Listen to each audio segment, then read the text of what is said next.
In this practice lesson, I'm going to fix an internet connectivity problem on my computer. Indeed, it seems that my computer doesn't have an internet connectivity, and yet I have set all the parameters correctly. So let's troubleshoot that. I'm going to use Internet Connections Troubleshooter to try to fix my internet connectivity issue. So I run the troubleshooter. The troubleshooter is now trying to detect any problem that prevents my computer from connecting to the internet.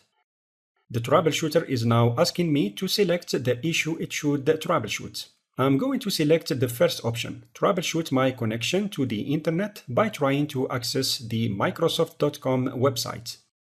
You can see that the troubleshooter is looking for problems in web connectivity.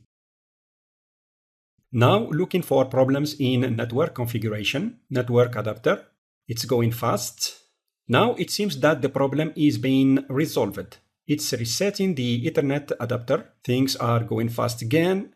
The troubleshooter has now finished and it has found a problem related to the default gateway that was not available. And this is what causes my internet connectivity issue. The troubleshooter fixed that. It's green, a beautiful color.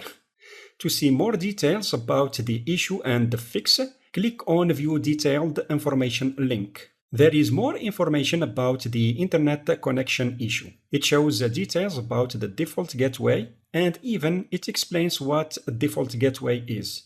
It also displays the tasks accomplished by the troubleshooter to fix the issue.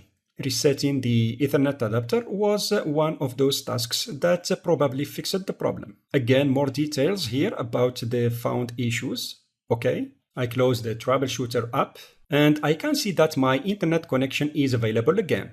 So by running the internet connections troubleshooter, I was able to fix my internet connection problem in a few seconds.